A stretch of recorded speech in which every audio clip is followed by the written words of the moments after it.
Les alphas draconiens. Bonjour encore une fois. Merci d'être ici avec moi une fois de plus, j'espère que vous allez très bien aujourd'hui. Je suis Marie.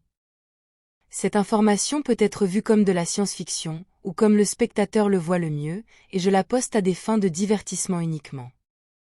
Cependant, je prends mes informations très au sérieux, et pour ceux qui ont des yeux pour voir. Il s'agit d'une autre vidéo de la série sur les races extraterrestres avec sa propre playlist. Tout d'abord, ne pas dire alpha draco, simplement un draco, ou des dracos, car ce sont deux espèces différentes, bien que toutes deviennent d'une lignée reptilienne, et la mentalité et l'éthique de ces deux peuvent être complètement différentes, comme je le décrirai en détail plus loin. Tous les alpha dracos sont offensés s'ils sont simplement appelés dracos, donc ils préfèrent fortement être appelés alpha draconiens, ou dragons alpha. Et c'est exactement ce qu'ils sont. Ce sont des dragons interstellaires gigantesques dans tous les sens du terme. Un alpha draco, ou alpha draconien, est la représentation exacte du modèle européen d'un dragon cracheur de feu.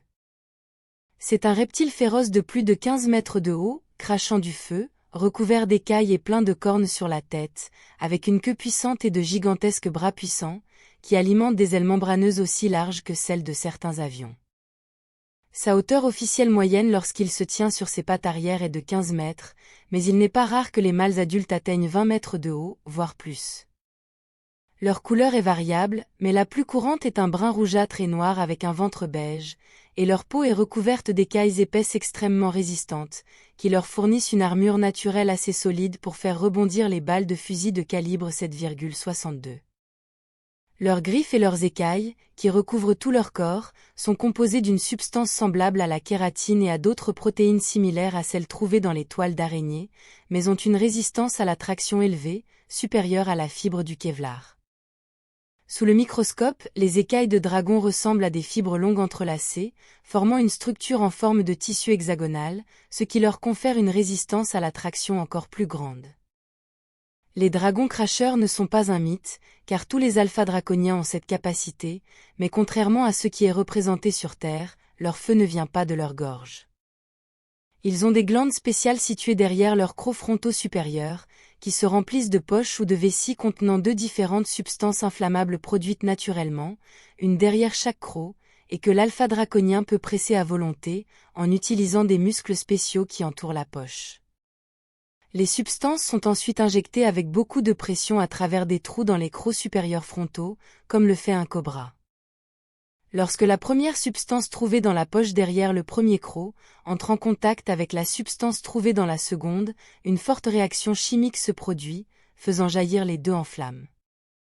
De cette façon, le dragon n'est jamais en contact avec son feu, car il peut se brûler, un accident qui n'est pas si rare.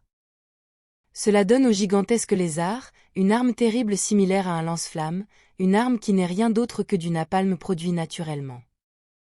Bien que le dragon ne puisse pas cracher son napalm indéfiniment, car il finit par manquer de ces substances inflammatoires, et doit se recharger, de la même manière qu'un humain ne peut pas cracher indéfiniment. Si un dragon se déshydrate, sa capacité à produire du napalm sera diminuée. Les dracos sont une autre espèce plus petite, qui mesure en moyenne environ 3 mètres de haut, et qui sont plus humanoïdes dans leur forme et leur nature. Ils sont tous considérés comme régressifs et envahissants et sont peut-être la deuxième race reptilienne la plus dangereuse de cette galaxie, juste après les alpha draconiens négatifs. Contrairement aux dracos, les alpha draconiens sont une espèce divisée, vivant dans un état de dualité très marqué et dramatique, où la moitié d'entre eux sont extrêmement régressifs, envahissants et cruels, et l'autre moitié de leur espèce et de leur culture sont des dragons positifs avec une conscience élevée, et sont fortement dévoués à protéger d'autres espèces, reptiliennes ou non, qui pourraient en avoir besoin. Bien qu'ils soient exactement de la même espèce génétiquement parlant, leur éthique, leur conscience et leur culture ne pourraient être plus différents. Ils sont complètement antagonistes les uns envers les autres, et ont tendance à s'annuler mutuellement en bataille. Et ils ont beaucoup combattu à travers les âges, l'un envahissant, et l'autre protégeant ceux que les premiers envahissent. Les alpha draconiens en général, positifs et négatifs, sont considérés comme les dieux des dracos, et de toutes les autres espèces reptiliennes, car ils sont l'expression la plus puissante et terrible d'un reptilien.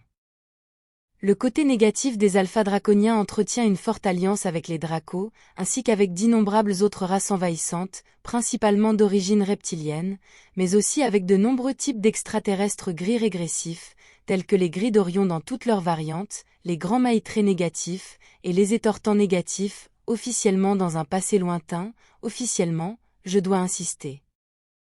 D'autre part, les alphas draconiens positifs ont de fortes alliances de coopération avec des races positives, en particulier avec les Urma, les chats de l'espace, avec lesquels ils entretiennent de bonnes relations.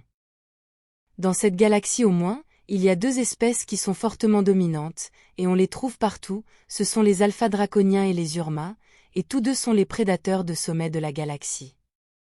Alors que tous les dracos sont considérés comme des reptiles régressifs non empathiques, tous, les Urma sont considérés comme une race empathique positive, tous. Avec les alphas draconiens au milieu, divisés en 2 voies de vie et de philosophie distinctes et opposées. Les alphas draconiens sont une race très émotionnelle, capable d'une profonde compréhension de l'art et de la musique, ce qui peut expliquer leur nature empathique positive, car ils peuvent facilement se mettre à la place ou dans les chaussures d'une autre créature, et expérimenter télépathiquement ce qu'elle ressent. Les alphas draconiens positifs sont une race très aimante, forte et fiable, basée sur la loyauté et l'éthique, avec l'honneur en tête de leurs valeurs, ce qui explique pourquoi ils s'entendent si bien avec les Urma. Les alphas draconiens négatifs utilisent leur capacité émotionnelle de manière très sombre et opposée, où la haine, le ressentiment et la cupidité empoisonnent leurs âmes, même s'ils auraient la capacité d'être positifs en théorie, comme le prouvent leurs homologues plus civilisés. On dit que les négatifs ne peuvent pas contrôler leurs émotions et que cela les rend littéralement fous, ne sachant pas quoi faire avec de tels sentiments et des réactions aussi fortes, et quand ils se sentent offensés, la vengeance est la première chose qui leur vient à l'esprit. Tant les bons alphas draconiens que les mauvais sont entièrement interstellaires, et parcourent la galaxie dans d'étranges vaisseaux spatiaux de leur fabrication, qui ne ressemblent en rien à ce qu'un lyrien produirait. Ils sont asymétriques, et ressemblent à une sorte de gigantesque cactus mécanique avec des appendices pointus partout sur le vaisseau, et peuvent mesurer plusieurs kilomètres de long, étant donné qu'en général les alphas draconiens sont l'espèce interstellaire qui opère sur les plus grands vaisseaux en moyenne, sans inclure les grandes biosphères d'autres espèces comme les andromédiens. Leur lieu d'origine est incertain, et change tout le temps, ainsi que le récit du pourquoi de chaque lieu, mais la plupart des alphas draconiens régressifs se trouvent dans la constellation d'Orion, lorsqu'ils ne sont pas occupés à importuner d'autres cultures innocentes. Les alphas draconiens n'ont pas de langue en tant que telle, car ils sont fortement télépathiques, et communiquent les uns avec les autres en se transmettant des concepts mentaux, mais certains d'entre eux peuvent marmonner quelques mots ou phrases en humain, ou en langue lyrienne quand ils le veulent. Ils peuvent communiquer avec d'autres espèces, comme les humains lyriens, en utilisant uniquement la télépathie, car c'est toujours leur premier choix. Ils sont tellement télépathiques qu'ils peuvent comprendre toutes les langues humaines, lyriennes, simplement en lisant les concepts utilisés par leurs interlocuteurs directement dans leurs esprits, et en associant les concepts aux mots. Ils peuvent comprendre toutes les langues, oui, mais ils ne les parlent pas toutes, car comprendre n'est pas parler, bien que, comme je l'ai dit plus haut, certains d'entre eux parlent une langue humaine.